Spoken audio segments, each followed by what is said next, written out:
guys, it's me, your friend Felissa Rose, Angela from Sleepaway Camp, and you're listening to Kendall Hates Horror!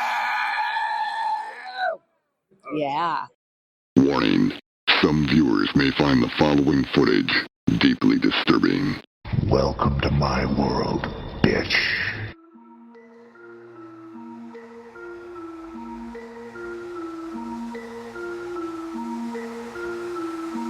Kendall hates horror.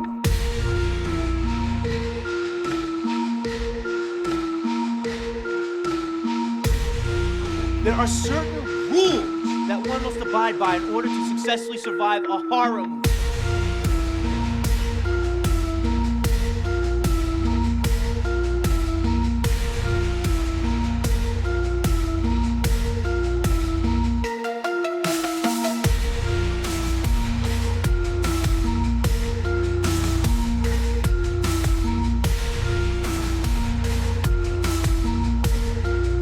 I'm so fucking scared right now.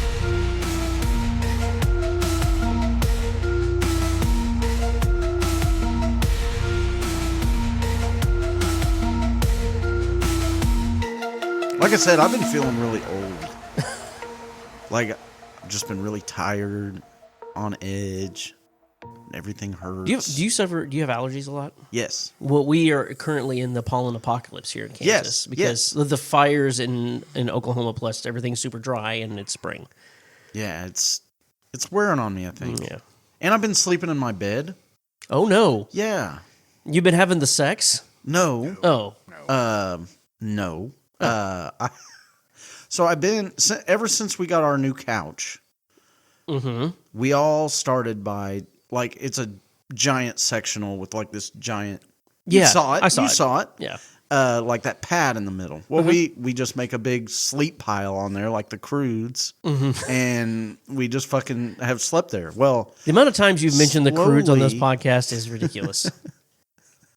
the only time I mention the Crudes is when I'm talking about my couch. So Yes. I must have talked about my couch.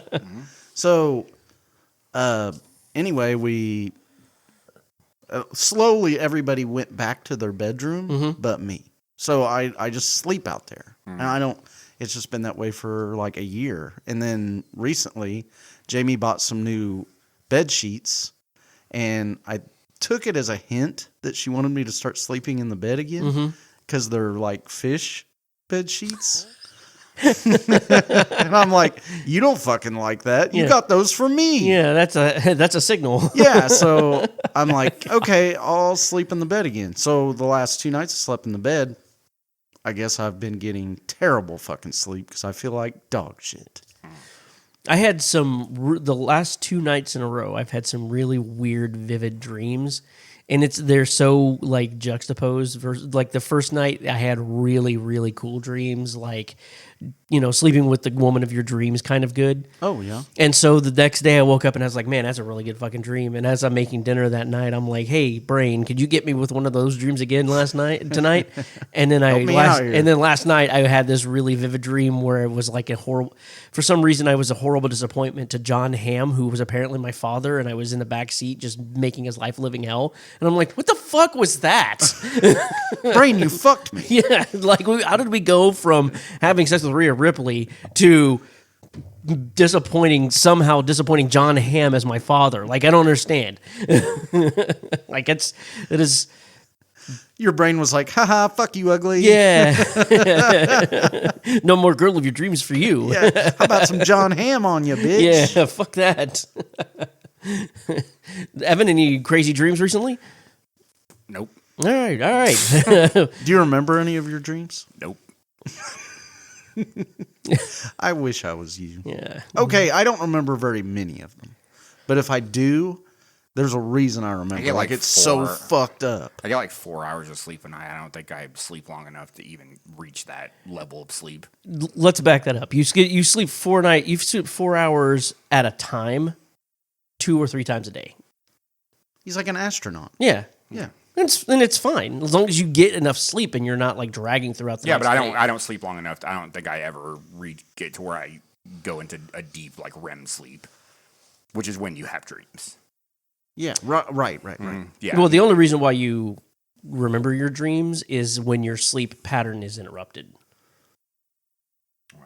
I don't have a sleep pattern. Let's be real. Oh, Like if you wake up for a second or two in the middle of the night and you may not even be consciously aware, but those times when you wake up a little bit, your brain hasn't had a chance to decompile shut back down. So you will still remember the dream and it will kind of hang with you for a while. Sometimes it hangs with you forever. Yeah. So like I can still vividly remember this nightmare that I had when I was 7. yeah. Yeah. Dude, I had a reoccurring dream when I was around that age that I had like 6 different times, and it was the most terrifying shit of my life. Yeah. And I'm like, why do I keep having this fucking thing? So bad. I don't want to even talk about it. I'm not going to tell you. All right. Okay. I'm not even going to tell you how it went. All right. All right. How did it go? Fuck that dream. Fucking whatever. How'd it go? It was scary. Welcome, everybody, to this week's episode of Kendall Hates Horror. Now that we've delved into everybody's dreams and Some Sigmund Freud shit. Yeah, Sigmund Freud shit, I'm your host, Grant. Sitting across the table from me is the horror expert and still man. See, Kendall's going to get that because still is a brand of chainsaw. Oh, still man. Yeah. Evan. I thought you meant still as in like, oh, there's a still motherfucker in this movie. Still is a brand of chainsaw. Okay, I'm got with it you now. Okay. And then sitting over here, red-faced and full of whimsy, is our good friend Kendall. Salutations, everyone. That was probably one of the most chaotic intros that I've ever had.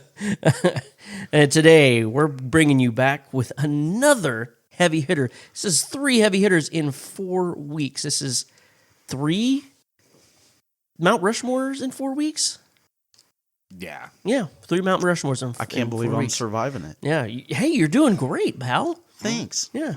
We're doing 1974's The Texas Chainsaw Massacre. Ugh, God.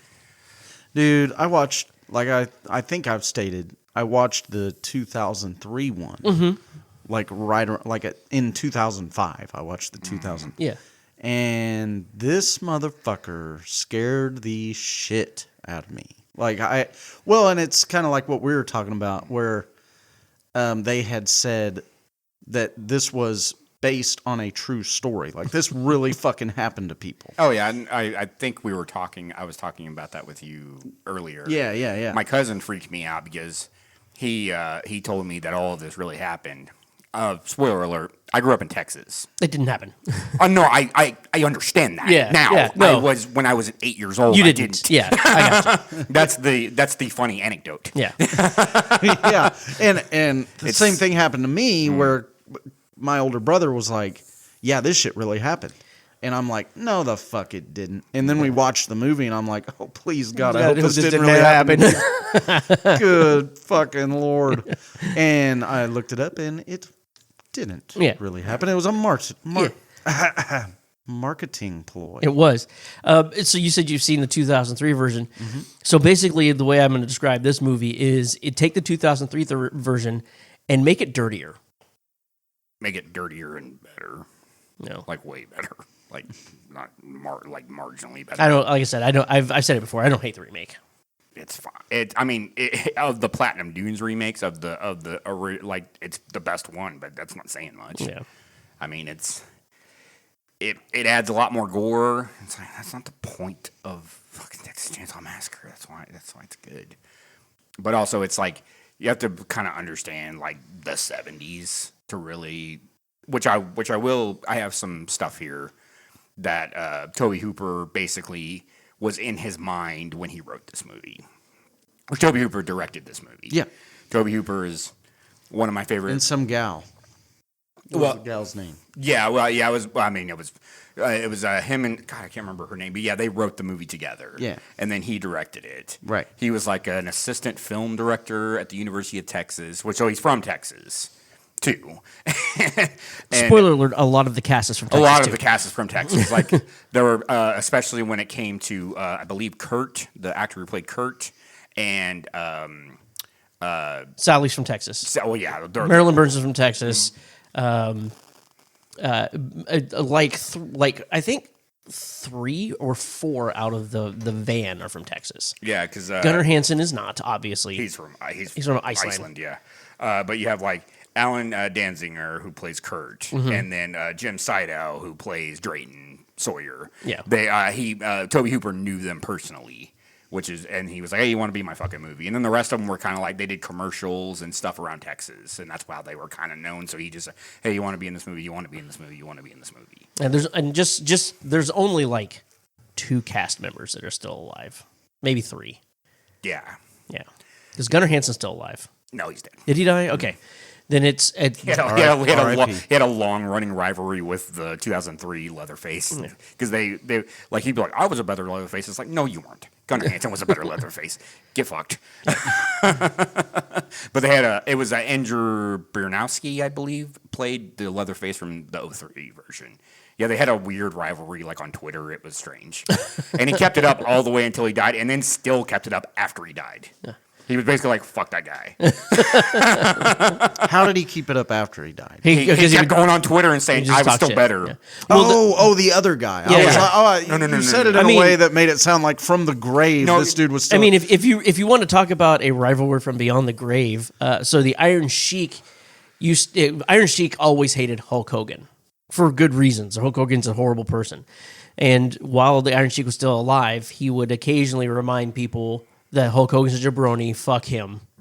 And then he died. And then for years after he died, someone would get on his Twitter account and type exactly like the Iron Sheik and tell Hulk Hogan to go fuck himself. Merry Christmas to everybody except for Hogan, who can go fuck himself. Yeah. That's a Twitter beef from beyond the grave. It sounds like that movie we watched. Unfriended? Unfriended. Well, yeah, somebody just keeps Iron Sheik's, Iron Sheik's Twitter and just always just like, Hulk Hogan can go fuck himself. Yeah, Hulk Hogan, yeah. To this day. And Hulk Hogan's like, no, you're supposed to be dead. I thought I killed you. I mean, whatever, brother. It was food poisoning. Yeah. But yeah, we're starring Marilyn Burns as Sally, who's like one of our teens, college age students. I believe they're supposed to be in college. In our van that we, some of this movie takes place. We also have Alan Danziger, who plays. Sorry, I was wrong. He plays Jerry, who is Sally's boyfriend. And then we have great hair on that guy. Great hair, fucking amazing hair. Paul I can't wait. Partan as Franklin Hardesty. Yeah, he fucking sucks. He plays Sally's brother. He's in a wheelchair. He sucks. He fucking sucks. Whatever he did get in that wheelchair, he deserves it. We have William. He's a terrible. Oh God, he's so fucking bad. William Vale as Kirk, and then Terry McKinn as Pam. They actually did. You will notice that we won't talk about it now, but there is a shot that they use in the remake that is like directly taken from this movie. It's like one of the only things that they did from. Yeah, I know exactly. I know exactly which one you're talking about. It's a different character, but still. And then we have like our other people. Edwin Neal, who plays the hitchhiker, who's fucking awesome. Yeah, he's one of them. He's one of them that's still alive somehow. Yeah, Jim Sydow as they credit him, old man, and Gunnar Hansen as Leatherface. Yay! Listen, so excited. Oh yeah, no, and let's not forget John Larroquette as the narrator. I was gonna say there's one fun fact that I have, and if you don't have it, I'm gonna be very, very disappointed. Like I said, I couldn't. I mean. Well, anyway, go ahead. Okay, no, I'm just saying. I know a fun fact, and if you don't list it off, if it's not in your fun facts, I'm going to be disappointed. Okay. I'm going to wait until you do your fun facts, and I have a fun fact that I've been waiting on for weeks and weeks and weeks, and I hope it's in there, but if it's not, we'll talk about it. I found some good facts, but I found that a lot of the facts I had to do with the movie specifically, or like could find. Yeah. And they were almost like spoilery. Yeah. So I was like, fuck, I can't read these. So I would just kind of skim over them. And what I found was what I have. I don't know. I have good fun facts, but they're not as fun as normal. I'm going to kind of read something about kind of Toby Hooper's mindset when he was writing the script for this movie. and kind of give you kind of the culture at the time and why he. You're going to read to us? Yeah, I'm going to read something. Oh, because I think it's interesting. I think it tells you a lot about this movie. Can you read it in your best phone sex voice? No. Oh. So this is the most disappointment I'm going to get all night. Yeah, well, wait till you watch the movie. That's what I'm saying. Even watching the movie, I'm more disappointed. Tobe Hooper has cited changes in the culture and political landscape as central influence on the film. His intentional misinformation that the film you are about to see is true was a response to being lied to by the government. Yeah, I read this too. About things that were going on all over the world. It reflected the skepticism against the Richard Nixon administration in the wake of the Watergate, the 1973 oil crisis, the 1973 economic recession, and the massacres and atrocities in the Vietnam War. The lack of sentimentality and the brutality of things that Hooper noticed while watching the local news, whose graphic coverage was epitomized by showing brains spilled all over the road, led to his belief that man was the real monster here, just wearing a different face. So I put a literal mask on the monster in my film. That was almost poetic. Yeah. And there's a reason that he kind of puts it in Texas, too, where it's at in Texas, because he's from Texas. His state was, especially with the oil crisis, destroyed Texas. And the reason he puts it in like this like rundown, like almost ghost town that in this because that's what it did to Texas. That's what it did to Texas. Oh, okay. I have a new semi-found respect for this movie. Yeah, and you see it in the movie because it's it especially when it deals with our villains. You'll see what kind of like what's going on with them because of all this as well. Yeah, there's a lot of really cool stuff. I like that, Evan. Thank you. Do you want to watch the trailer? No. Well, it's too bad. No, I don't. Because you're gonna. Why do I show up here? There's gonna be some. This movie has a very interesting score, especially right from the beginning. Oh, that is one of my fun facts. Yeah. Okay. So. Okay. Are you ready? And I'm talking to you, listener. Are you ready? Because I'm not. Here we go. Dark Sky Films. Oh, the sweet-ass van. Yeah, it's a pretty cool van. I want a van like that. Oh, man. Oh, man. Here we go. Fuck. This actually has pretty good film quality compared to the other 70 movies we watched. God, I love that sound. It's so cool. Long after it was over. Oh, a tooth came out. Hello? No, fuck this.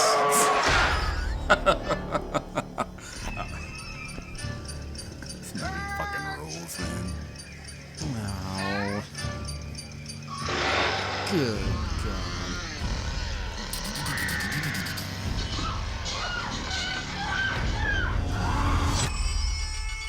God, I love that sound. It's so cool.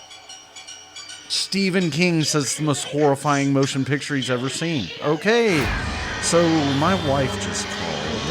I have to go. Man, fuck this. But Stephen King also said that about Autopsy. He said that movie scared the shit out of It did. It's scary as fuck.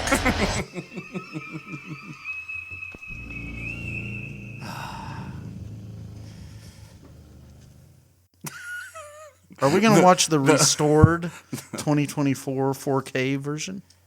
I don't think so. Okay, that's fine. Maybe, I don't know. It depends on what's on the streaming It's services. it's the 50th anniversary version. It's fine. There's nothing different between. Yeah, which is the one I think I had on DVD. The 50th anniversary edition would have just come out last year. Oh no, sorry, I thought you said the 15th. No, 50th. Because I had you remember when Dylan's Video closed? It's the only movie I bought from Dylan's Video when it closed was Texas Chain Saw Massacre because they had a copy of it. Yeah.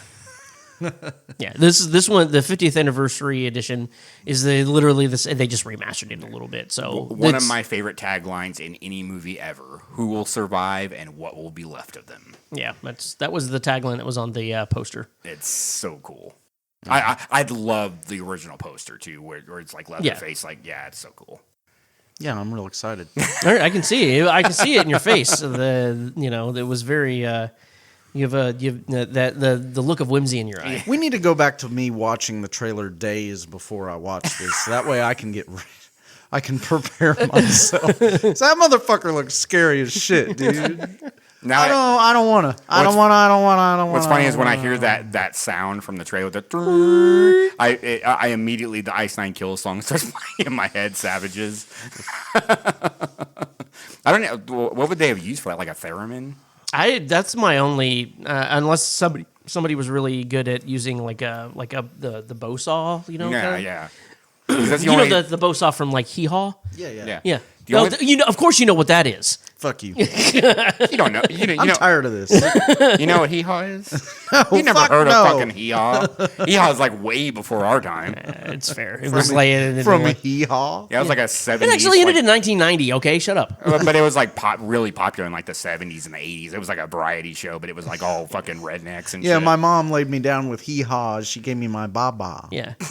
Blooming squares and agony on me. You guys, fuck off. Fuck you. You're making fun of me and you're singing it? Yeah. Yep, nope. No idea. I've never even seen anything from that show. I just know about it. I was raised by my grandparents, so like. Yeah, I don't you know hee haw. I know hee haw. I'm gonna look that up. Yeah, hee haw. Yeah. Hey, I got an idea. What? No, we're not Let's watching hee haw. watch hee haw. No, we're not. Well, it's not streaming anywhere, so no. And then tune in next week. We'll watch hee haw. See y'all later. Yeah, it's gonna be fun. I feel like I have an ulcer now. This is probably the movie I've like looked forward to the most. I think there ain't enough beer in the world. It's mainly just because I love this movie so confirmed. much. Hee haw is not streaming anywhere. I get fucked. Yeah, that's why I said we're gonna have to find it. And you want to do your little thing? Not now. Not anymore. Fun facts don't seem so fun anymore. Make you feel better. I just love when you watch that trailer. Fuck this. I don't even know what it pertained to, but I haven't actually watched a trailer in a while. I don't think I've ever seen the trailer for Chainsaw. I don't think I've ever seen it. So I want to know what it was like. That fuck this. Fuck this. All right, so you ready to do your little thing? Oh yeah. Okay. It's time for Kendall's fun facts.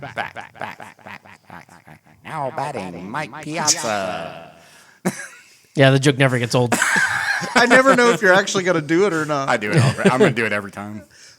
Okay, so now that I am genuinely freaked the fuck out and I'm about to do these fun facts, they don't seem so fun anymore. Did a little pee come out? Fuck these fun facts. Well, that way if you shit your pants, you have something to wipe it with. The paper you wrote the fun facts on. Okay, the scene in this movie where a woman, I'm assuming her name is Sally, because it kind of referred to that, is tied to... Oh, I'm sorry. Yeah, I'm just like Sally. You guys don't know what the fuck I'm talking about yet. There was a woman tied to a chair.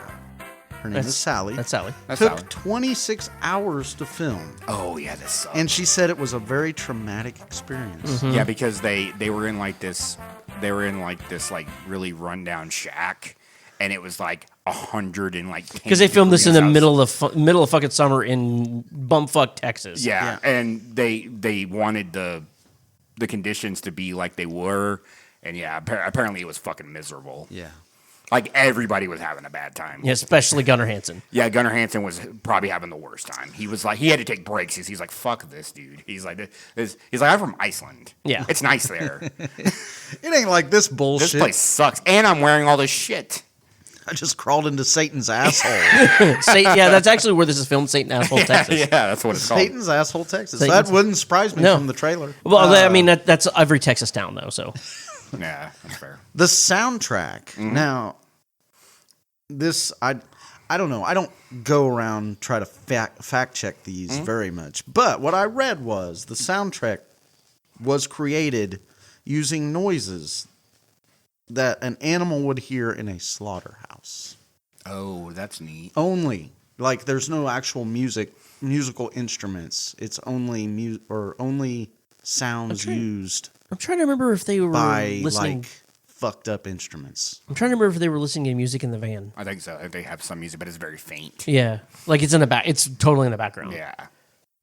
Oh, actually, I do have this motherfucker right here. Is this your number one motherfucker? This is my number one motherfucker. I really like this. Have you guys ever been Christmas shopping?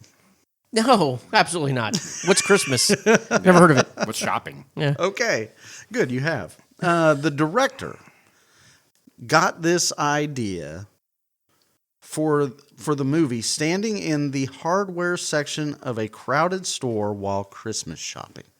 Oh, what, he saw a chainsaw and was like... Yeah, he was... Yeah, well, fuck I'm that. sure it was crowded. There was a bunch of people around him, and he looked over at a chainsaw, and he was like... I would love to take out all these motherfuckers. Yeah. The chainsaw. That Dude, sounds. I was like, I can relate. Yeah, 100%. Yeah. This is why I love Toby Hooper. Yeah. He's probably in his 20s and he's already an old man. Yeah. Well, every time... Yeah. Christmas at our work is similar. The worst. Yeah. Leatherface was actually influenced by a doctor who Hooper knew. Ooh. When this doctor, this is what the director said. When he was a pre-med student, the class was studying cadavers.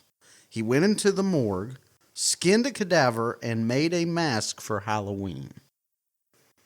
I was like, no shit.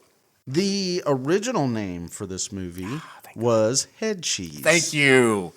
I was, if you didn't have it, that was going to be one of the things. Yeah. Because it's one of the funniest. Yeah. It makes This is me the one laugh. you've been like creaming your pants. Yeah, over. it literally Like, makes me laugh every time. every time he tells a story about like what a movie's almost called, he's like, I can't wait till we get to Texas Chainsaw. I can't wait till we get to Texas Chainsaw. Head cheese. Head It cheese. makes sense because of the slaughterhouse stuff. But, Yeah. And but still, it's like this movie could have been called Head Cheese. This is feeding into Grant's narrative, but I really like that fun fact because we used to make fish bait out of head cheese. Oh yeah. Yeah. Yeah. It's, Oh, it was actually supposed to be, the original name was Head Cheese. Then it was changed to Leatherface. They were just going to make it Leatherface. And then it was like Stalking Leatherface was Yeah, another and- name for it. Yeah. And it went through a lot of things. And then it wasn't until a week before shooting began that the name became what it is today.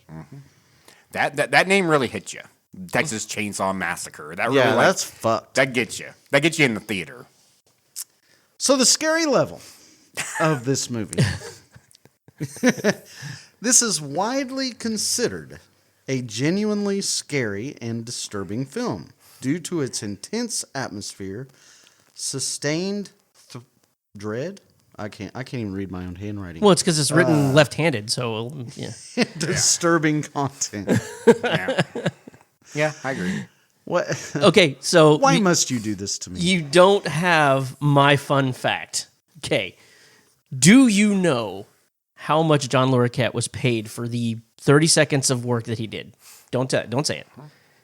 Do you know how much he was paid? Well, I did read that a lot of these actors didn't really get paid because they anyway, I'd assume like, I don't know, $50. A roundabout in marijuana. Yeah. John Larroquette was He paid. was paid in marijuana. He was paid in marijuana. I read that and I was just like, oh, Kendall's definitely gonna have that one. Yeah, But if he doesn't, I'm gonna. this is like way before pre Night Night Court. Yeah. This is 10 years before Night Court. But he returns for the 2003. Yeah, he does the narration. He does the narration Yeah. again, which I think is fucking cool. He's got one of those voices. It's unmistakable, and it's the narrator at the beginning. narrator at the yeah, beginning. that's He was paid in marijuana. He was paid in marijuana. He's in the 80s. He was like a big fucking deal. He was huge. Yeah. I mean, he was a big fucking deal. I mean, people still know who John Larroquette is. Yeah, he's on TV now. now he's back on Night Court. Yeah. How do you think that went down? Like, well, I don't I don't have any money, but I got some of this weed. I bought some really good purple haze today. And I don't know how that was, if he just like knew him from I like don't know. college or something like that. I don't know. Because like I said, some of these people that were in this movie We're just he was friends. just friends of his, you know. Were you going to talk about the budget a little bit? Because I read some things about the budget that were intense. It's not much, but dude, it's also a very third of what Halloween's budget was. It's also very unofficial because they don't know because it was an independent movie. It's roughly $80,000 to $140,000, which I think would be the lowest budget, other than like Blair Witch that we did on a deep cut. It might be the lowest budget we've ever seen. Blair Witch still had it was still like 150 to 200,000. Yeah, then this is the lowest budget that we've ever seen on a movie. Yeah, even the maximum amount, it was 140,000. Well, it's because they only filmed with one camera. Yeah, they filmed he used one camera. All of and it was the van was his. The van was his, and he got basically 5, 6, 7 unknown people. Yeah, and that's it. He has there's 2 locations in this movie that are actual locations. 3, because you have the gas station. The Hardesty house, and then the house at the end. There's 3. But there's 3. And then the gas station. Let's be real. They probably just filmed at a gas station. And then everywhere else is just on the side of a road or in a field or whatever. Yeah. So there's not a whole lot of locations. And the Hardesty house is just an abandoned house. It's just an abandoned house. Yeah. So he didn't have to pay for that. Yeah. So that's what I'm saying. Is what I mean. What did he? I mean, he spent it on the camera and editing equipment. That's basically it. Yeah. Yeah. This movie made $30 million, and that's the 74 money. That's a lot of money. That's like 10 monies. Because it got word of mouth. It was people went and saw that. They were like, dude, this is the craziest shit I've ever fucking seen. Yeah, it didn't make its budget back in the first weekend, but it made it back in subsequent weekends after that because it started. People went to go see it. Exactly.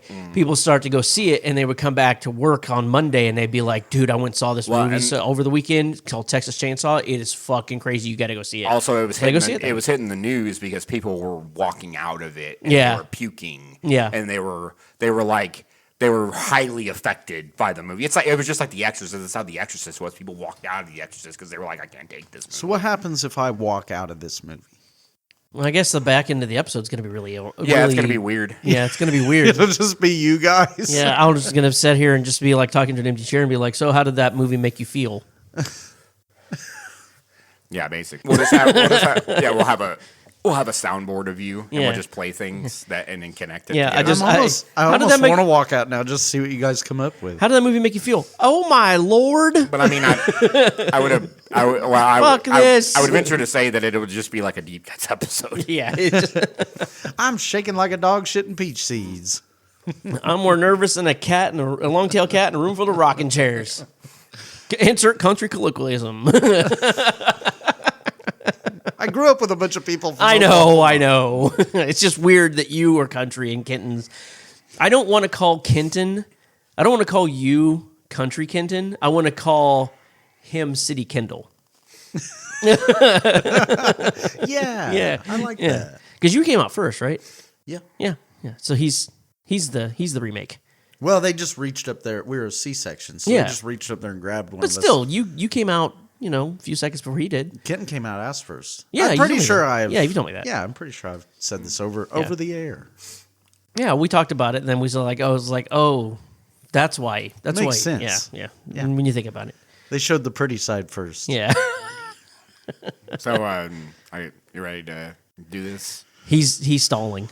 Yeah. Let's get this over with. All right. If you would like to watch the movie along with us, this is the part where you'll pause the podcast, go watch the movie, come back and join us for all the kerfuffle. If you've already seen the movie and would just like to listen to our heavy spoiler review after the music, just hang back. We'll see you then. Pray for me.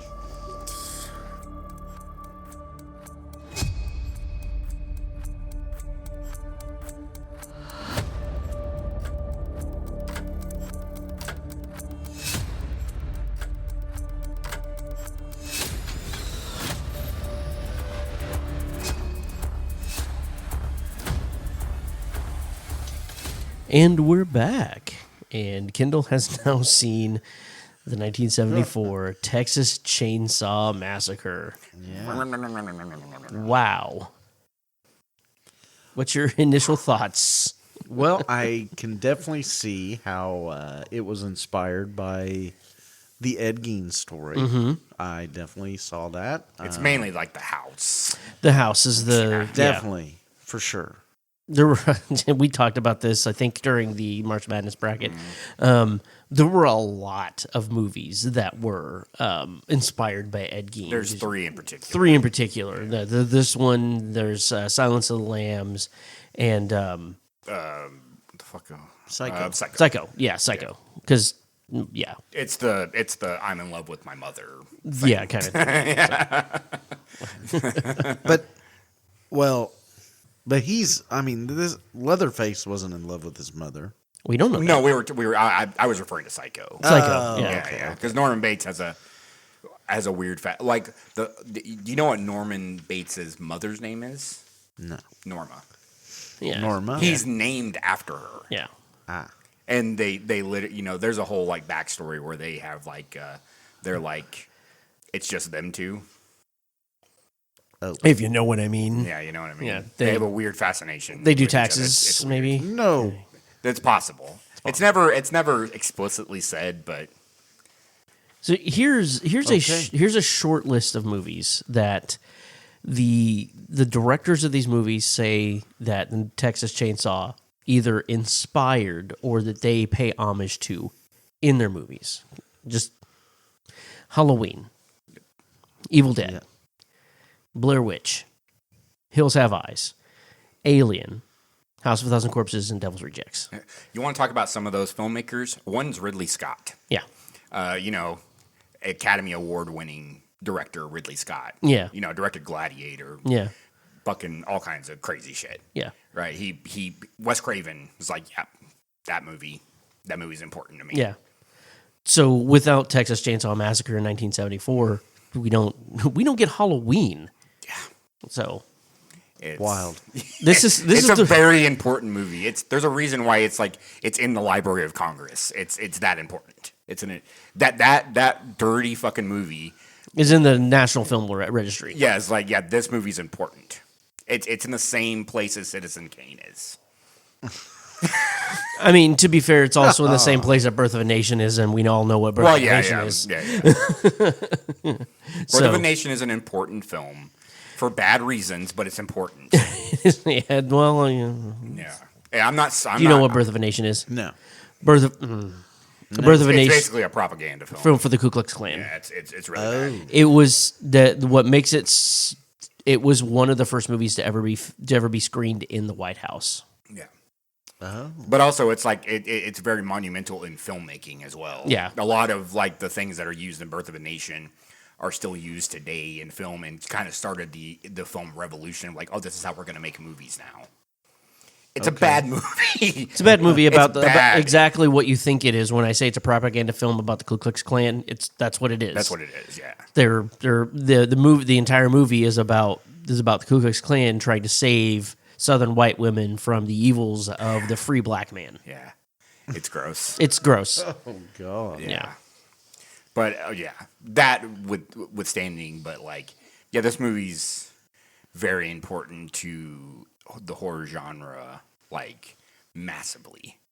It's one of the cornerstones. I could see that. Yeah, there's a lot of things that are utilized in this movie. I'm not a saying lot of the cinematography is utilized in further horror I will movies. say the cinematography in this movie is great for Yeah. its time. Yeah, for its time and for as young as Tobe Hooper was when he made this movie, yeah, it's really good. I love the set design in this movie. he made like 2 other films before this, but they were like nothing student films or whatever. He was in film school when he was doing this. This is the first big movie he makes, and then after. So we're talking about this like being like a cornerstone of horror. Do you first of all, do you think this movie holds up? Like, this movie was made in 1974, so this is legitimately 51 years old now.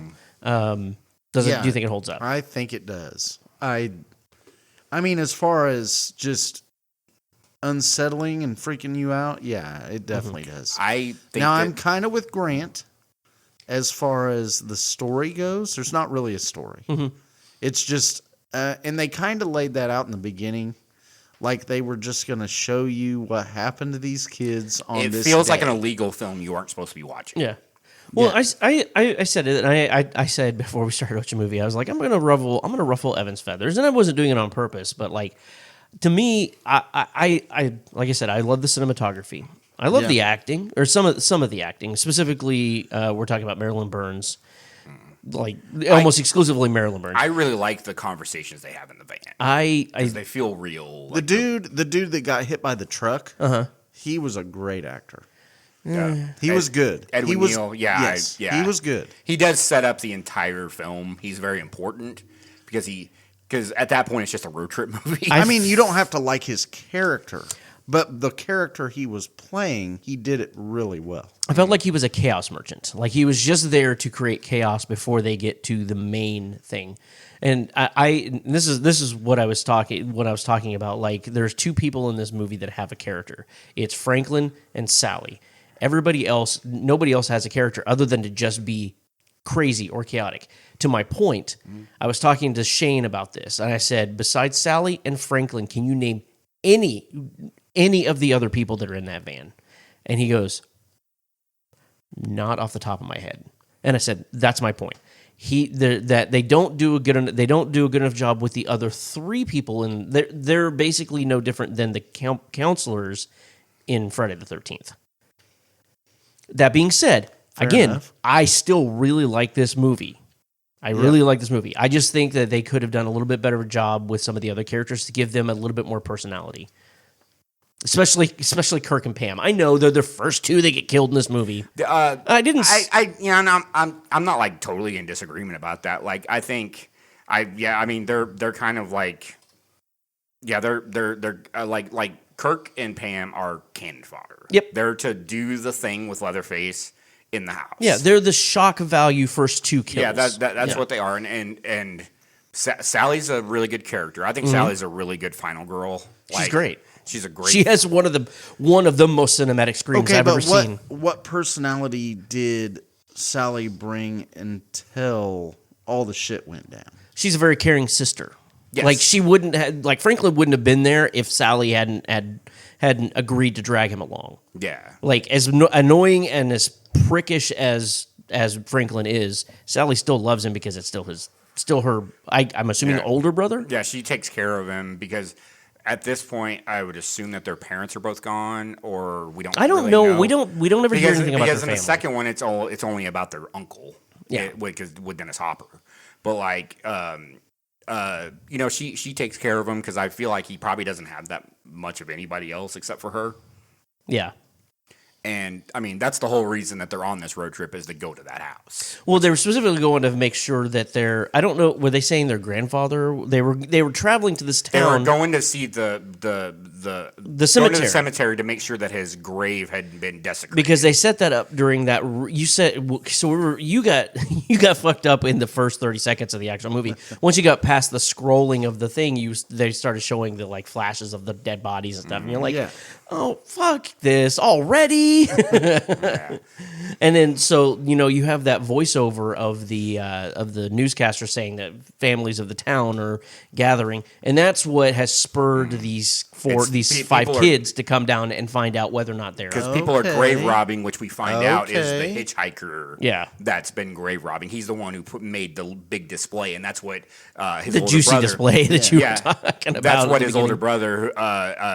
They don't name any of them in the in the sequels they actually have names with the exception of Leatherface, but like you have Drayton who's the older brother. That's the old man that runs the gas station. Yeah, that's what he's pissed off at the hitchhiker for. Yeah, he says that. Yeah, he said, "I told you to stay away from the graveyard." Yeah, because he's the one who's been setting up those displays and stuff, and that's why he's on the road because he was just fucking around with the fucking the cemetery. So. Anyways, they were traveling, and so I think Sally's character, is a very caring person. Like, however, Jerry's the driver. Yeah, and Jerry drives the van, and then Kirk and Pam also star, and that's just kind of like that was it. Like they're just there for the ride. They're there for the ride, and I didn't even think that Jerry didn't even get a very good death in that movie, like. I recorded, some of the clips of you reacting to some of the deaths, and like there was no bars when it came to Jerry's death. It was just like dead. Well, you know, I mean, kind of thing. A lot of people that critiqued this movie originally, when all the critics were like, "Oh, this movie's disgusting. Nobody should ever go see this movie." Of course, it's been reappraised, and it's fucking, people were like, "Oh, this movie's really good." Yeah. But like a lot of the critiques were that the fact that Kirk and Jerry got very quick deaths, and Pam got a very drawn out. Yeah, drawn she down. was kind of tortured. And then Sally the same way. Sally was tortured. Franklin got a very quick. And here is Kendall reacting to the Pam kill. Kill, I say in quotation marks. I really liked your reaction to this one. You're like,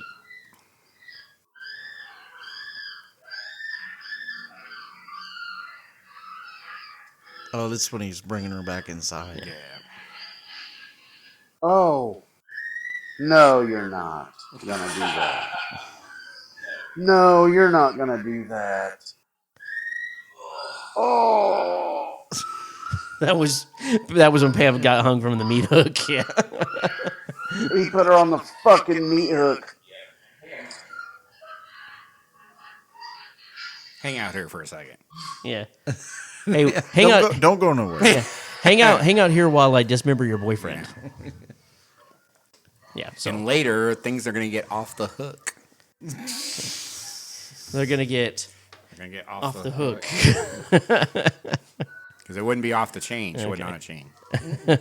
Not a quick death, but a quicker death than like. So the funny story is that Toby Hooper originally shot this, and he was hoping to get it's silly when you think about it. He was hoping to get a PG rating. Yeah, he's fucking out of He was trying to mind. get, because he's like, well, we don't cuss and there's not an excessive amount of blood. Yeah, so like, there are no cuss words in this entire fucking bitch movie. hog is the only. That's it. But there's no fucks. There's no shit. There's nothing. There's not a lot of blood in this movie. There's not even that. Yeah, it's mostly on Franklin's arm. But the and concept alone will get it in right. R. Well, and that's when the MPAA came out and said, no, this gets an X. And he's like, fuck you. I don't get it. So he cut like 4 minutes out, which I'm assuming is probably like more Jerry death. Probably. And maybe a little bit more Kirk death or something to get it down to the R rating that it is now. Yeah, because when you do that to women, it's not that bad. Yeah. But to be fair, they didn't because they're expendable people. They didn't show Pam's death. No, they didn't actually show Pam's death. Yeah. They just because she was still alive in the when Leatherface shut the thing and put her back to bed. Yeah, she was in there beating around. Yeah. Yeah, we assume that she just suffocated in that deep freeze because that's what would happen. Yeah. Because back in the 70s they didn't have like, you couldn't open those things. You couldn't open those things. So I'll ask this question of both of you, and I'll start with Evan. Evan, how does the movie make you feel? I mean, like currently? Well, how about the first time you saw it? First time I saw it, it was very unsettling. I saw it probably when I was in my teens. I had to been like probably 14, 15 when I saw it. And at first, when I first watched it, because I was like a stupid teenager, I was like, oh, this beginning bit's kind of boring or whatever. They've spent an awful long time on the road and exploring. And then once Leatherface shows up, I'm like, I'm all in, bro. Oh, yeah. Well, once Leatherface shows up, it's just they hit the gas, no brakes. But also, like, when I rewatched it, as I started becoming more astute when it came to, like, film and stuff like that, I was like, no, this beginning bit is really good because it sets you up for everything that's going to happen. It does a really good job. I think this movie's paced pretty well. I think once it gets to the Leatherface, once I do feel like, you're feeling about like, oh, it's really slow. It does take a long time to build to that, but once they find the house, like it just hits the gas and does it right up.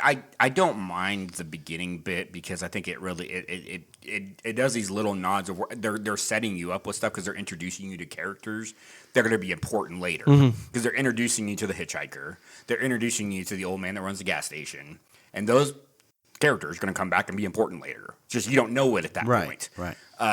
Like him saying like, oh, there's no gas. Like we're not gonna get any gas, so they're pretty much just like chilling out there until they can get fucking gas. Do you think that was a reference to the gas shortage that was happening around the 70s? It was totally. That's exactly what it was. Yeah, I don't think that's. I think that fucking gas station's just a decoy, anyways. Oh yeah, 100%. There's no gas in that fucking. Well, that's a trope that ends up coming up in so many horror movies. I mean, it's used in Friday the 13th. It's another one that's used in Wrong Turn. It's used in House of a Thousand Corpses. It's used in Cabin Fever. It's used in Cabin Fever. I mean, it's just you go to run downtown. You're gonna go to the gas station first. It's used in Friday the 13th. The remake of Friday the 13th. Yeah, it's using So I mean, it's just the gas station of the horror movie is. That's why I was saying is like that is an extra.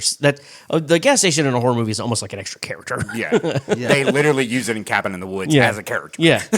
So.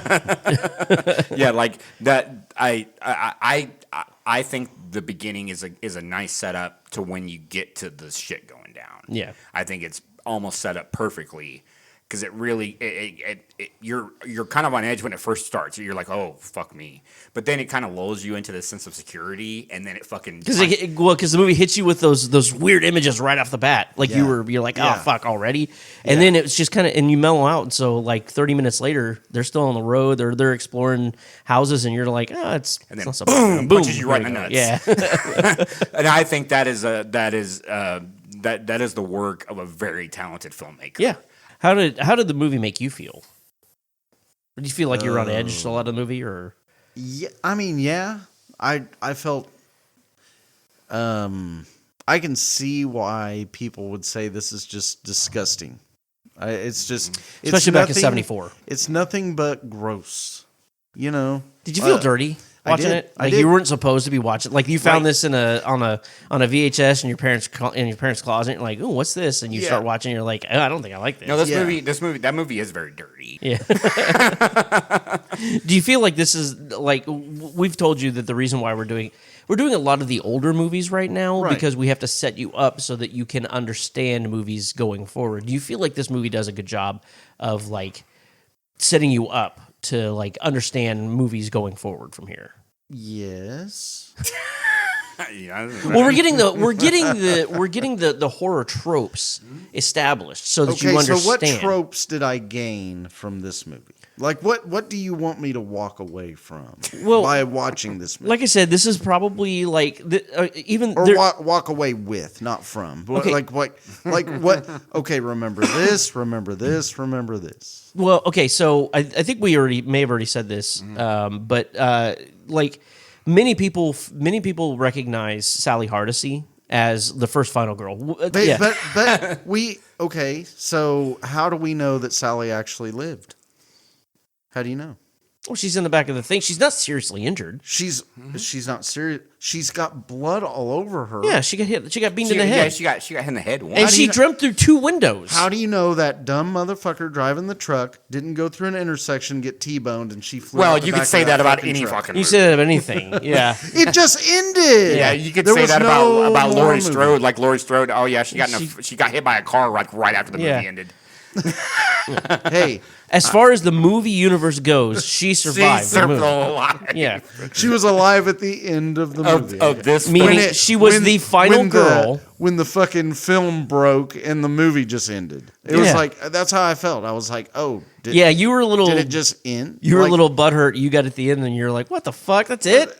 That is something I noticed about movies in the 70s. Yes, they did whatever the fuck they wanted, but they did not end movies. They just fucking. Like, okay, did you feel that way about Halloween? We're just done. Like they're all that way. The endings suck. Oh, I fucking love the ending of this movie. You know what? In that movie right there, it's so good. It's so good, dude. That was tits down, dude. That sucked. Is it now? Am I sensing a little bit like? You're like, oh, I kind of wish this movie could go on a little more. Which means to me that you're actually enjoying it. From my perspective, okay, I expect a story in a movie. Mm-hmm. Yes. I expect character development. Mm-hmm. Yes. And I expect something that sums it all up, and I go home with that. No. Right? No. Like, I go home with that. It's like... Chick jumps in the back of a car. They drive down the road. She's still screaming. She's laughing. Screaming. Yeah, because she's like, "Fuck! I fucking got away." Yeah. I took one of them with me. Yeah, but you don't. I don't know. Okay, maybe I'm on an island here, but I'm like, dude, I don't have a huge problem with the way it ended. It's a pretty. I mean, it's like one of the most iconic endings to a horror movie ever. What? Yeah. This is called Kendall Hates Horror, so I guess I get like it. that scene is famous. Is super famous. It really is. Yeah. Why? I don't. Okay. Yeah, it's Leatherface dancing with the with okay, the yeah, chainsaw. Yeah, okay. the chainsaw dance. Right. I'm enjoying this. Okay, I guess that's my problem. Is I was like, I'm enjoying this. Oh, the fucking tape broke. We don't, and we can't tape it back together. There was more. There was more. We just. I guess we forgot to mention this is probably one of the shorter movies you're going to watch on our list. It's only it's like an hour and 24 minutes. Yeah, it wasn't very long. Yeah. But it left me wanting more. And I that's a good. I'm not saying I love that. I'm not that's saying probably a good thing. We have achieved critical mass at this point. I think. I don't. Till it all comes crashing down next week. Yeah. Oh my god. I don't. I just. Well, my thing is like okay, this movie is kind of more like based in a reality that could maybe happen, right? Yes. Whereas, like, and I get that. With that, like with Nightmare, it's not that. You know, with like that can't happen. You know, shit like that. So like, that's why I like the ending of this movie is because she just gets away and like that's it. But I feel like they could have done more. Like they could have I want to see her cleaned up. Mm-hmm. I want to see her like at her mom's house, just staring out the fucking window, and like we were talking about when we come down here, like her life is never the fucking same. I think you get that from that scene. Maybe. I mean, you know, do you though? I think I do. So you get that. So what you're saying is, I'm fine with the way it ended. What you're saying is that you want that same scene that we had at the end of Friday the 13th, not when the thing comes out of the lake and scares the shit out of you, right? But you want the scene where she wakes up in a hospital and she's talking to everybody, and they're still there. He's still there. Yeah. I hate that scene in Friday the 13th. Well, no, I'm not. We're not going to go back to Friday the 13th. I told you I hated it. It's a fucking running joke at this point. But that and Jane Doe. I wanted more story. I don't think personally that's where that story ended. Well, there's a sequel. Obviously. Yeah. And it picks up on her like no. She literally doesn't come back until the one that came out on Netflix, and it's not even Marilyn Burns; it's some other bitch playing Sally. She's mentioned in part 2. Yeah, and that's it. But yeah, Sally never really comes back until the latest one that just came out. Was it 2013? Concerned. No, it was 2021, 2022. It was just on Netflix. Okay. Yeah, it was hot garbage. I think I'm concerned with myself here because I feel like I'm missing something. Like Quentin Tarantino said that this was the only example of a perfect movie. Like, yeah, he loves this movie. He loves this movie. He loves this movie. And I'm not saying I don't like it, but how was that a perfect ending? Well, she won. Well, also, you're thinking about Quentin Tarantino. You ever seen the ending of Quentin Tarantino's movies? That's how they end. I don't like movies that end like that. But also, like that was kind of like a 70s thing too. A lot of 70s movies were ending kind of. They just fucking end. Yeah, Halloween did the same thing. Yeah, they all do that. And I'm just like. Last House was like that too. Last House on the Left, yeah. Because Hills Have Eyes. Yeah. Also another one. Yeah, they're just stuck out there, and they just Alien ends that way. You don't know if she makes it back to the shipping lanes. You don't find that out until no. I'm fucking tired of that. I am not one of those people that I have to know. And now, if it's important to the story, then yeah, that's some bullshit. But like if I'm like, okay, I have like a 50-50 way I can think about this. About in my mind, like what do I think happens to say, like Sally? Like in my mind, it's like, is she like gonna try to be as normal, or is she just gonna be like in a mental institution? Well, I'm worried about Sally. See, this is him. I'm sitting down here right now. What's her credit score? Yeah, what the fuck's her like? Did she go on and like work at Dollar General the rest of her life And it's Texas. As chance are that probably no hate towards people that work at Dollar General. I'm just saying like she had so much going for her before with her personality and she's such a caring person and all that, and then it's just squashed. Well, did she ever get back to that? Did she get some help? Well, the good news is that she doesn't have to take care of Franklin anymore. Right? Yeah, that's It's like, well, she don't have to push him no more.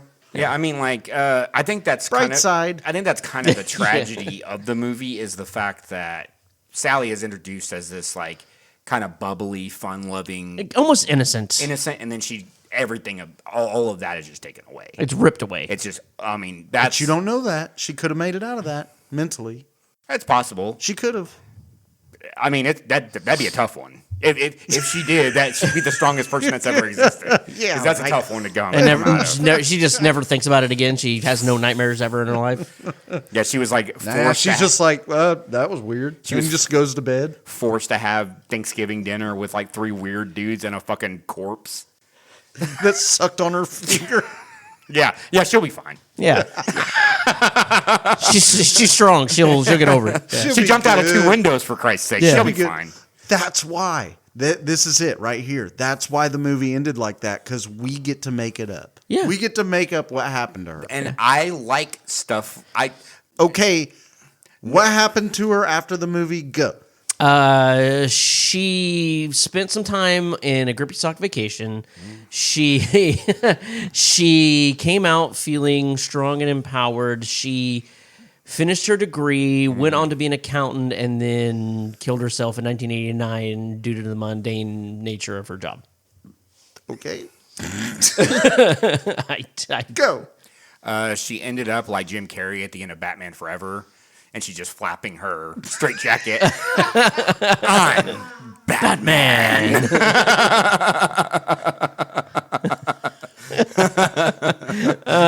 Okay. I haven't summed it up. I don't even need to tell my part. That is what happened. In your brain, that's what happened. Yeah, she's Jim Carrey from Batman, from the third Batman movie. Yeah, he's just flapping his straight jacket. God. They're like, who's Batman? Yeah. Well, no, the show had been out. The TV show had been out. True, and the first movie had been out. That's true, yeah. Yeah, with Adam West, so. Oh, yeah. Did you Shark repellent. Yeah. The bat shark repellent, yes.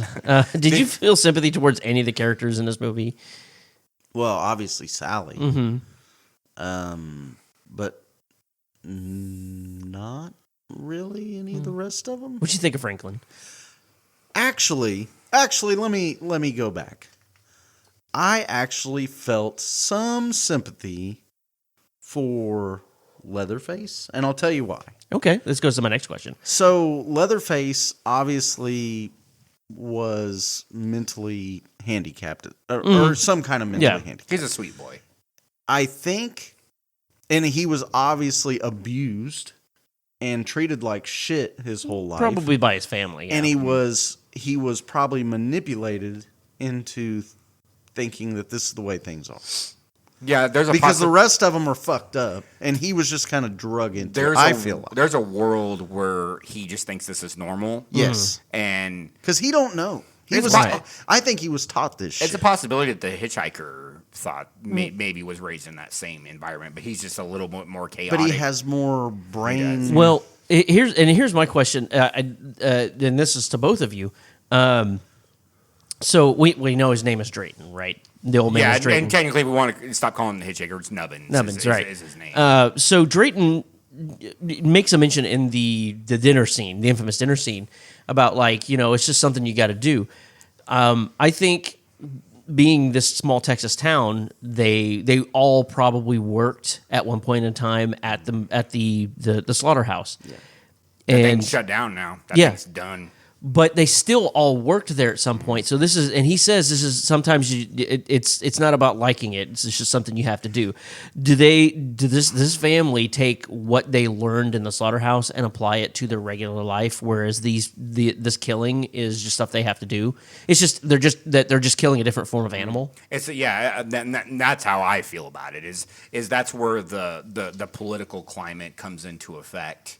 in this. They live in this town that's shut down. It's done. Yeah. Which happened to a lot. Because the oil crisis. Yeah, it's like it's a lot of like Texas towns. Like they're just done. Like a lot of like the sundown towns in Texas. Yeah. Because we all know what a sundown town is.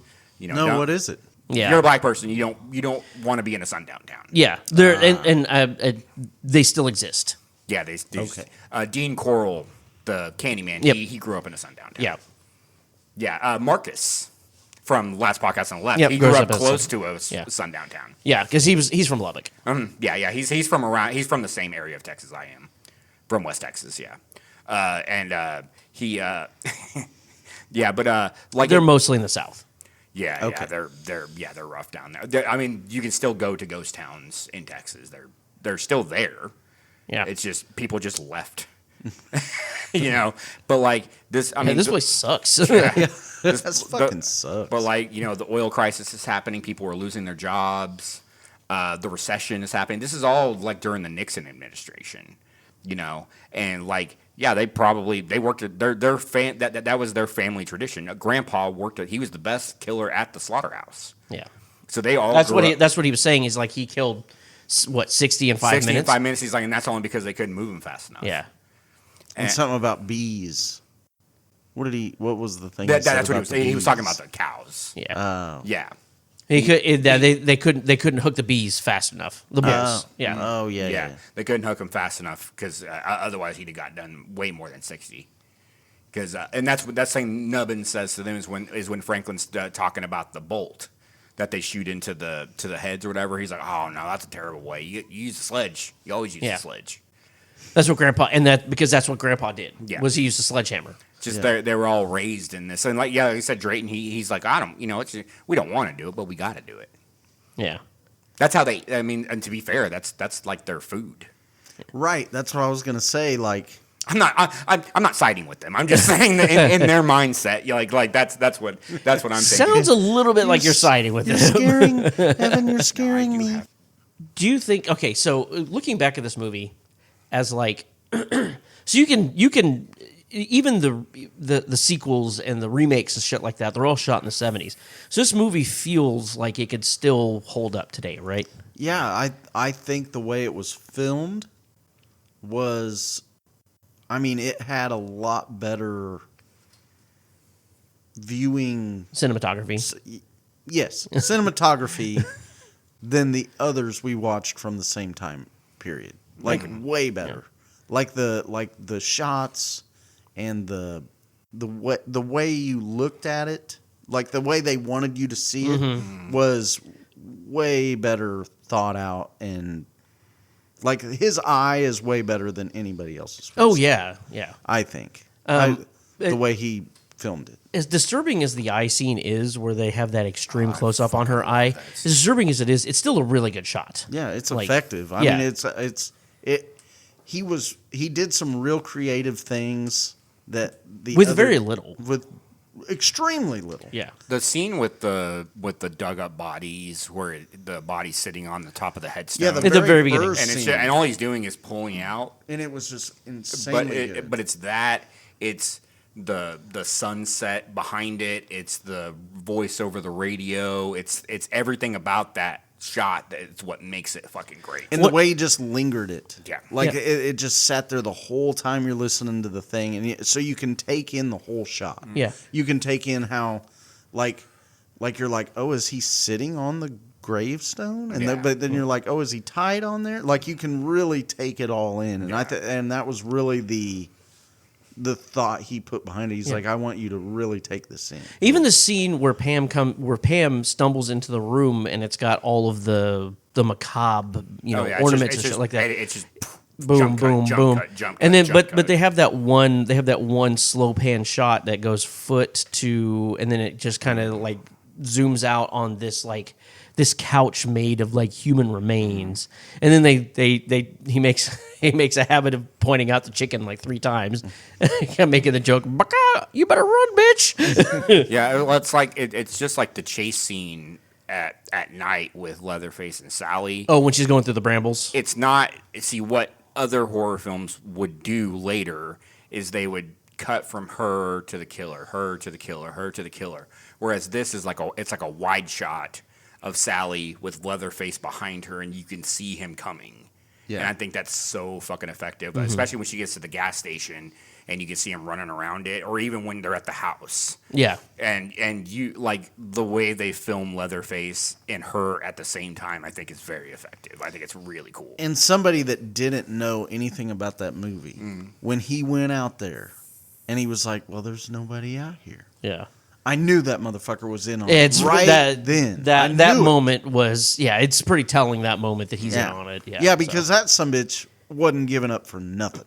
He was cutting down trees to get to her. Yeah. And then he just fucks off. It's a very versatile killing instrument. And he killed Franklin like no problem. What would have stopped him from killing that dude? You know what I mean? Yeah. He didn't give a fuck. So I was like, he's still out there. He's just covered. Yeah, he's just waiting. But he did turn the chainsaw off. He did. But he's like, oh fuck, she's going to my older brother. Oh fuck, he's gonna see the door. He's gonna be so mad. Right. He was. Yeah, Trayton just lingered on. Your damn brother broke that damn door. Yeah, because if you notice, when they show back up, Leatherface is dressed as a woman. Yeah. Right. He's like looking like Mrs. Doubtfire. It's the Ed Gein thing. Yeah. He has the little wig on Yeah. and everything. Yeah. He's got all these different outfits that he wears. Looked like Mrs. Doubtfire. Yeah. That's pretty good. Hello. That's pretty much what he's dressed like the entire time in Next Generation. Yeah. That movie's so fucking bad. 2 Academy Award winners in that movie. Yeah, 2. Yeah, Renee Zellweger and Matthew McConaughey. Yeah.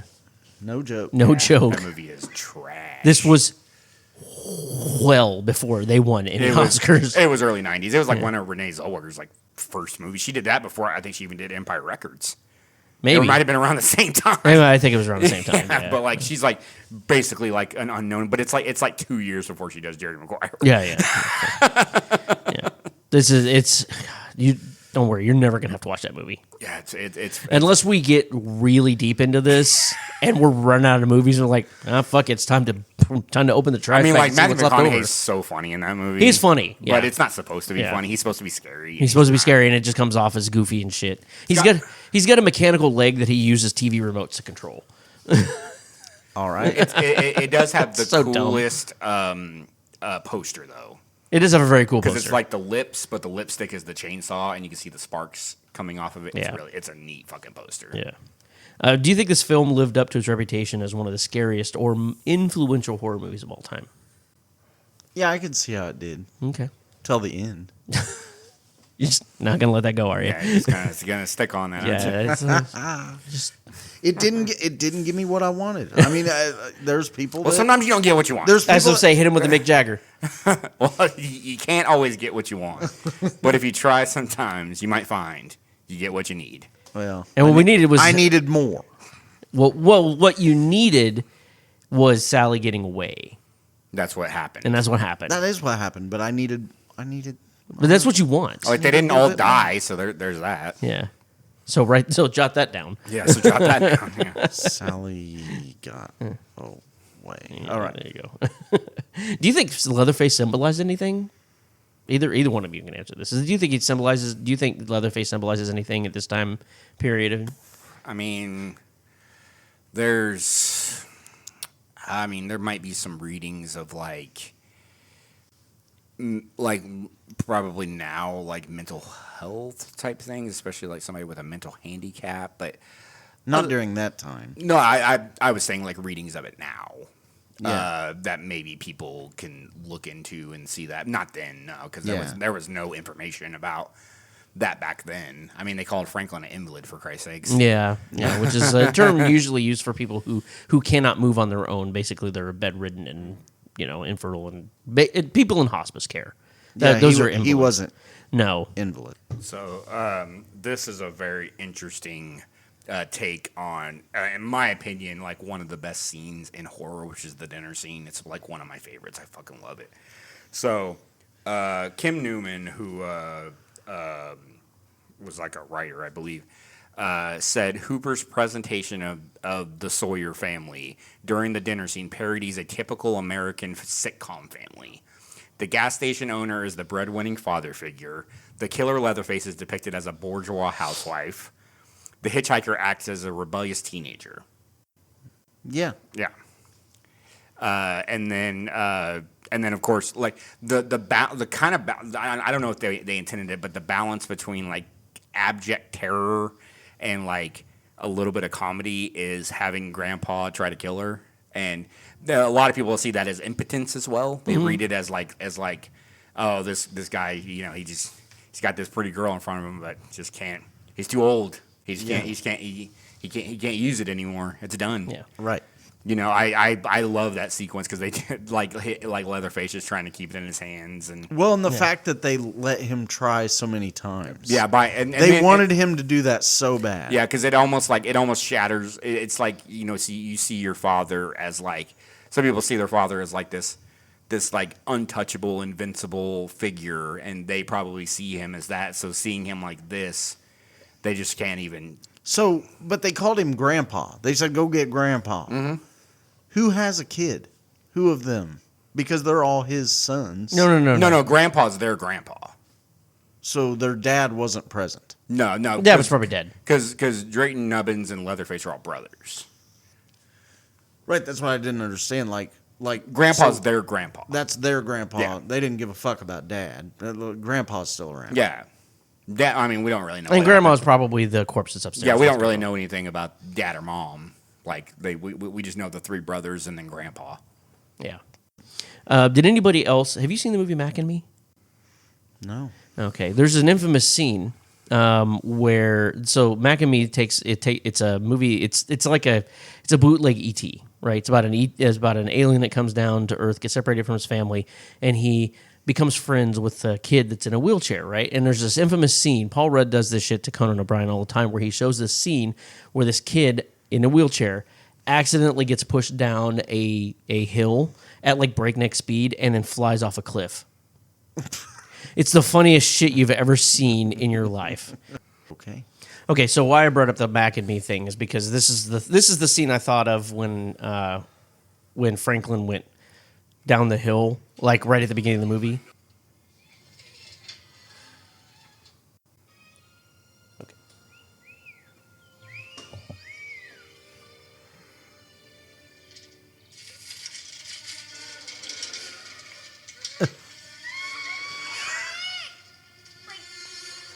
This isn't supposed to be funny, is it?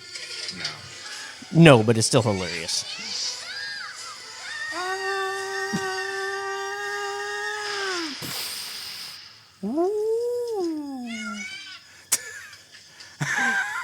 Every time I see the Franklin scene when he gets pushed down the culvert when he's out there taking a piss at the beginning of the movie, every time he does that, and he gets to the end and he kind of dramatically flops out of the wheelchair, I think of that scene from Mac and Me.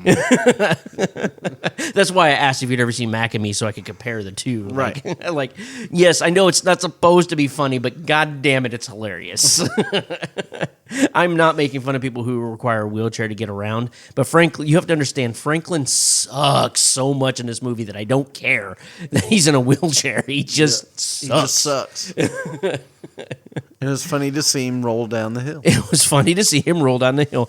That scene when he first gets into Evan loves to do that shit when we're signing off. He'll do the shit, like when he's doing that.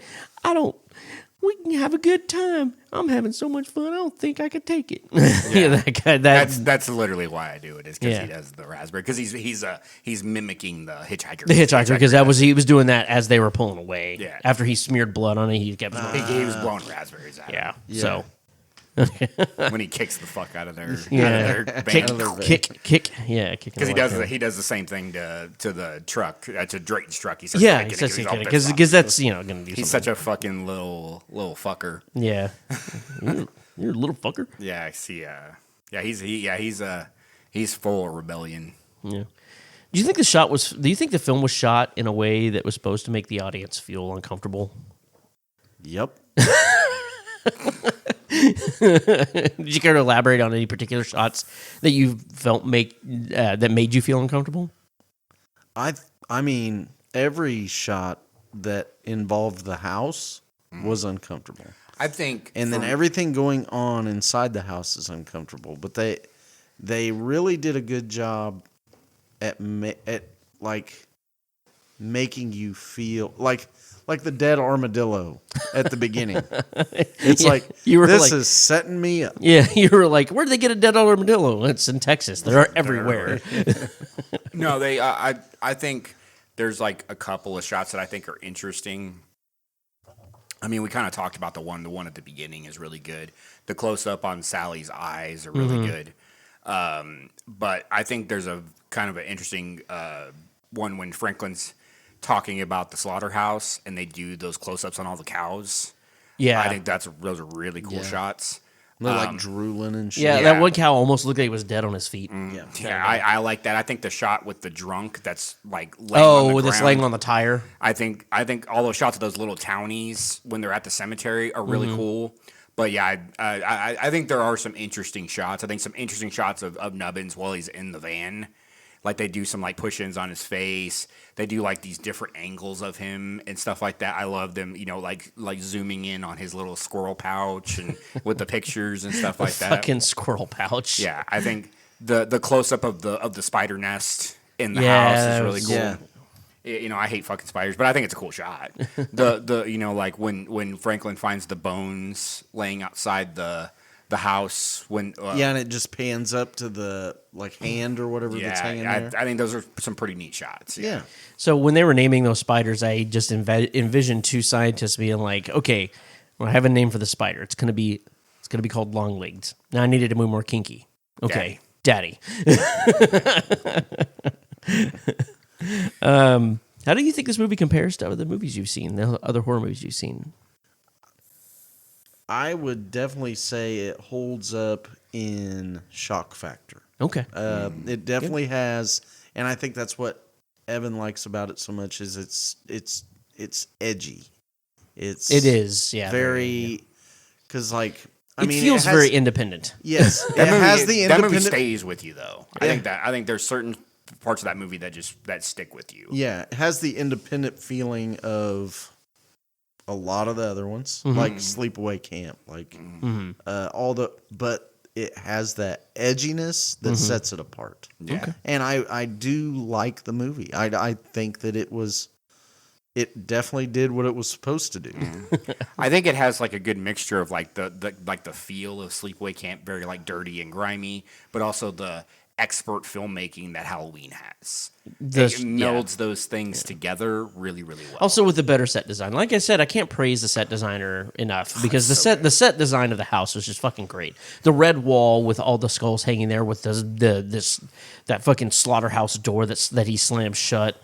The slaughter room itself with the old fucking deep freeze that you store meat in, all that shit was just little touches. And even the attic where they have grandpa and grandma, where they have the half taxidermy cat or whatever the fuck it was. It's fucking awesome. Yeah. And if you were like you're just talking just now, like there's all this meat and all this gore and all this like if you were talking to someone about this movie that'd never seen it like me, you would think, oh, they overdid it. You know what I mean? But when you watch the movie, I never once thought this is overdone. No. It was very impactful. They understood the everything assignment. had a purpose. They understood the assignment. Yeah. People act like this movie's super gory. It's not. It's not at all. It's not at all. Like Halloween has more gore in it than this movie does. Fucking like Friday the 13th has 10 times as more gore as this movie has.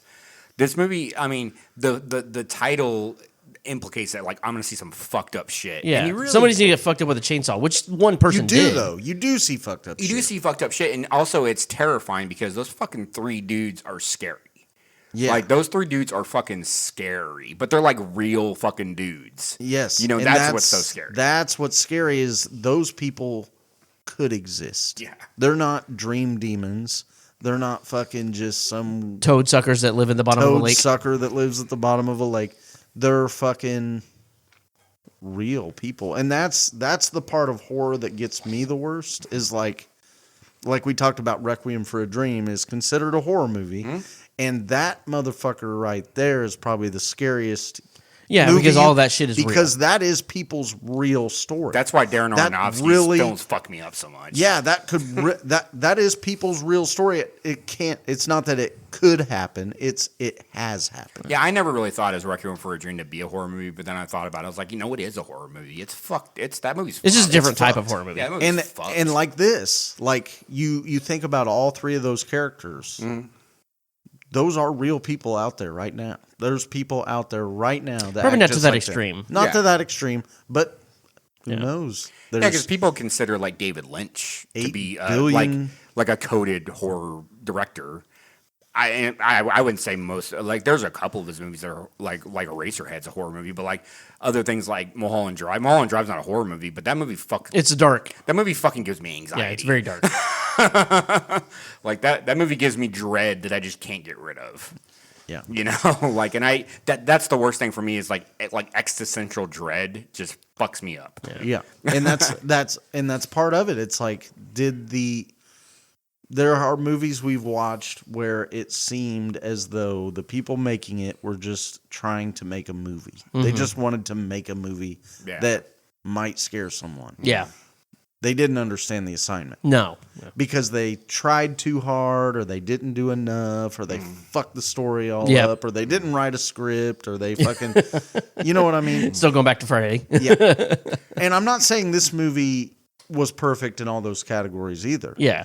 But at least they understood the assignment. Yep. And they did it really well. Yeah. Until the end. And keep ramming that through, huh? And Toby Hooper's trying to say something here. I think he's making a film with a purpose, for sure. I don't think he's just making a horror movie because he wants to make a horror movie. He's like, well, I want to make this movie. It's a horror movie, but also like I got shit that I want to say. I got shit I need to get off my chest. I would say that message didn't get through as well as some of the other ones. Yeah. But you can't, like Get Out, obviously the message is there the whole time. Yeah. It's slapping you in the face. Yeah. And that's a more modern movie. But this one, it's just a good horror movie. Mm-hmm. It's just a good, like... Do you understand why it's so, like iconic? It's iconic. And like Leatherface is like one of the Mount Rushmore. It was definitely the first of its kind. Yeah. Mm-hmm. For absolute sure. And it's and for the time period, we're in the early 70s. Mm-hmm. And it's like, this was probably pretty taboo at that time. Oh, it was very. I would think. Well, this, like I said, this movie almost got an X rating. Yeah. Yeah. So. And I would understand. that. Leatherface is kind of like the first of his kind. He's like the first, like, in horror, he's like the first, like, iconic horror villain. Maybe Norman Bates to an extent, but I think Leatherface just sticks with you so much. Norman Bates is the dude, whereas that guy, how he looks, you're like, I'm never going to forget how that guy looks. Yeah, you always remember what Leatherface looks like. Yeah. So, like, for sure, some people you might show a picture like, "Hey, this is Norman Bates." It's like, and they're like, "Okay, sure." Yeah, this just looks like Anthony Perkins. Yeah, but the way they put it out there, saying that this was a real story, that probably fucked some people. Oh yeah, 100%. It fucked me up till I did some research. Thank God we had the internet. Well, and also that might be the possibility of why they did the ending the way they did, because it's like, oh, we're telling you this is a real story. Hey, by the way, those people are still out there. True. Does that change your idea of the ending a little? Okay. All right, let's talk about our favorite Thanks kills. for trying to tie a ribbon on there. Yeah, it was a nice try. I'm going to give him a solid B+. That just came to me, and I was like, I got him here. And then he was like, "No, fuck you." All right, let's talk about our favorite kills of the movie. Let's start with Kendall, so we can get the unbiased opinion. My favorite the unbiased opinion. I'd say Franklin's, because I have never seen in any other movie we've seen someone get fucking hacked up with a chainsaw. Okay. While they're still alive. Yeah. But I'll give an honorable mention to the first one. What was his name? Oh, Kirk. Kirk. Yeah, because like he whacked him with the hammer and he's fucking flopping there, and then he just gives him another like courtesy whack. Mm-hmm. I don't know. There's something about that. It was kind of funny to me. I don't know. Yeah. But it was good. So here's your reaction. Here's what Kendall sounded like when Kirk was killed. Oh, Lord. Yeah, he's. What the face? Oh, and fucking whacked him again.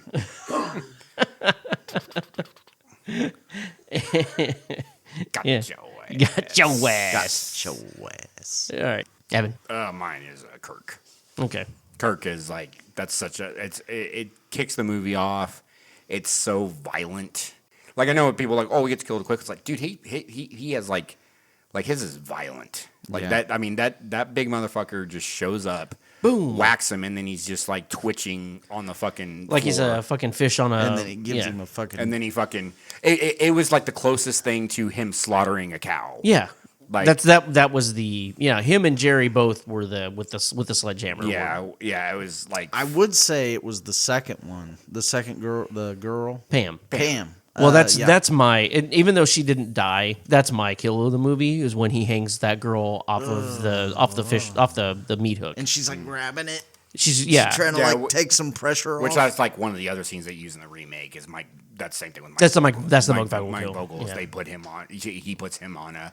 You see, that's the difference between one of the differences between the remake and the original is like the remake, like the women get it quick and the guys get like you think about what's his face that's in the car with Arlie Ermy. He gets fucked up in that movie. Yeah, I mean, and then like Eric Balfour, he's getting fucking just. I mean, it's after he's dead, but he's getting just wrecked in that movie. Whereas, like, what's her face? That's with Mike Vogel. She gets killed pretty quickly. Yeah. Let's talk about MVPs. Sally. I mean, are we all in agreement that it's Sally? Yeah, Sally. Yeah, it's Sally. Okay. Yeah, the only person I would the other person I would give it to is Drayton because he's so fucking funny. But yeah, Sally, she's like the quintessential final girl. Yeah. She's surviving like something she has no business surviving. Yeah.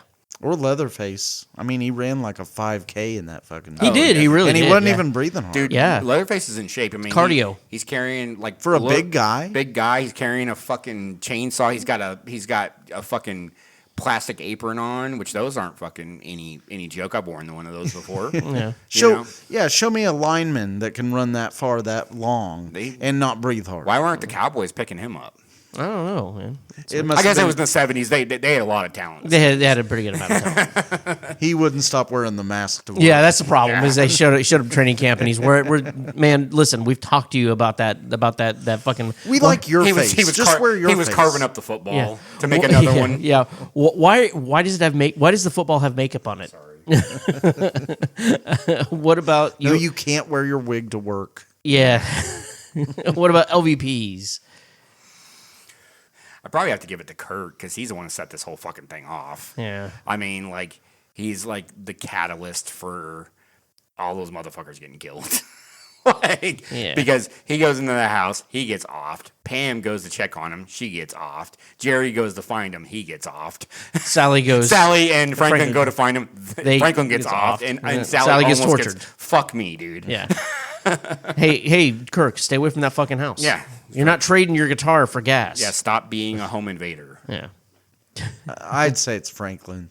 Okay. That dude. Well, I mean, he did carry the movie a lot, but as a character, his character sucked. Yeah.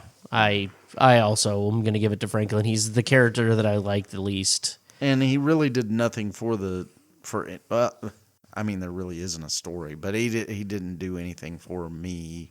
As far as the movie is concerned. Yeah. He didn't really progress the story. He didn't progress the movie along other than to provide a whiny, I think we should just go back to that gas station. Yeah, see, that's how I felt about Kirk. Kirk is such a nothing character that does fuck all. Yeah. You know, sorry. Like, at least Franklin has shit to do.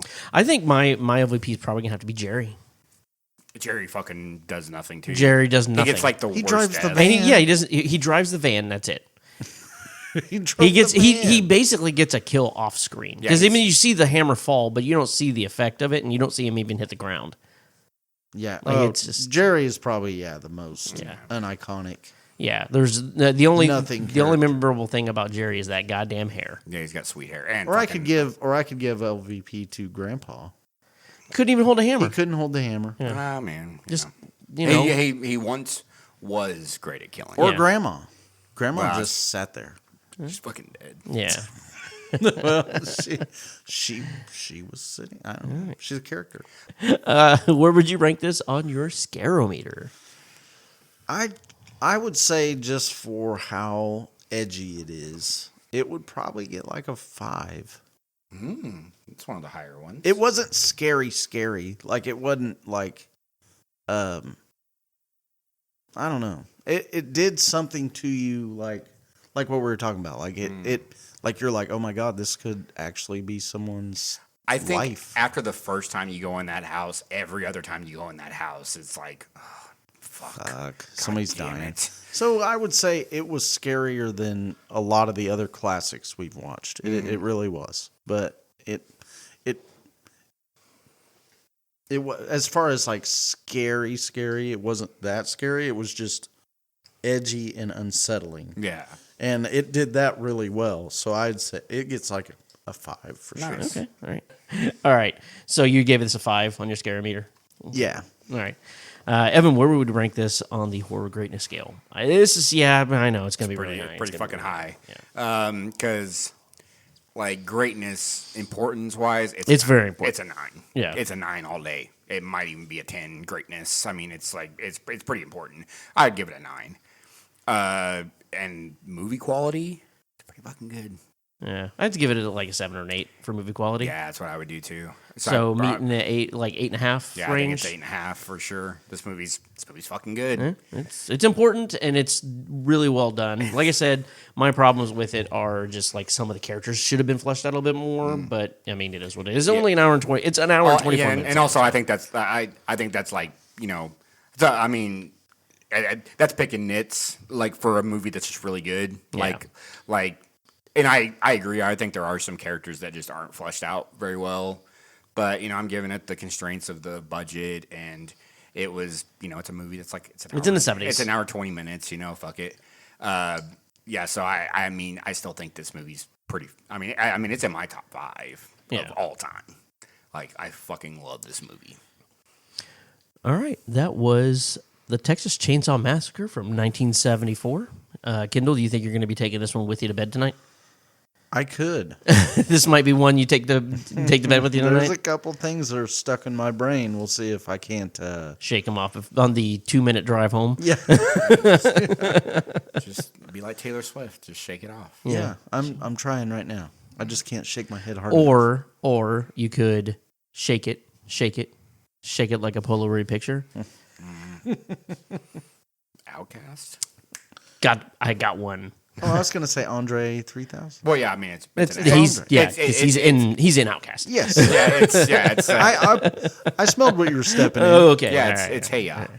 Yeah. You know that? Have you ever listened? There's a guy that covered that song and made it into an acoustic version. Yeah. Have you ever read the lyrics of that song? It's really depressing. Fuck me, Yeah. it's depressing. Hey, you know who also did a cover of that? Sleep Token. Listen, I listened to like one song by Sleep Token, and it did a very good job of putting me to sleep. Oh, get the fuck out of here. Get out. I like Sleep Token. It's just I'm not gonna like. There's only so much of them. I'm not gonna suck their dick like Kendall does. No, Sleep Token's really good. They're very, very talented, but also I there's only so much that I can take for a while. I can't listen to them nonstop. I need some trash every once in a while. Like I can't have like, oh yeah, you guys are very talented. I get it. Okay.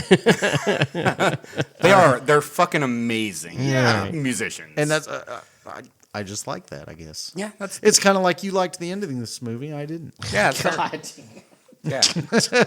No, I like Sleep Token. I'm not saying I don't like Sleep Token. No. Yeah. You guys listened to them on a whole ass camping trip. I would have shot myself in the face. Well, I'm not saying that's the only thing we listen to. Okay, well, no, you made it sound like that's all you guys listened to on a whole. We went on a Sleep Token camping trip. That's where you go camping, but you only listen to Sleep Token on the way there, while you're there, and on your way home. It wasn't like that. Follow us on socials. That's KHH Pod on Twitter. That is Kendall Hates Horror on Instagram. It's Kendall Hates Horror Podcast on the TikTok. And Kendall Hates Horror on Blue Sky. Final words, Evan. Yeah, man. I don't know if I can have any more fun. Kendall. Tip your waitresses. That's a great one. That's a great one. And my final words are if you were invited or waiters, on, waiters or waitresses. Yeah. Servers. That's what we call them. Tip people that need tipped and tip them well. So my final words are: if you are invited to a strange group chat by the Department of Defense director, make sure you take screenshots. I'm glad we did a callback to the joke that didn't work. Yeah, that went over two of the people at this table's heads. Other people are going to know what I'm talking about. Other people are going to know what I'm talking about. That's all I'm saying. All right, stay weird. I love you all.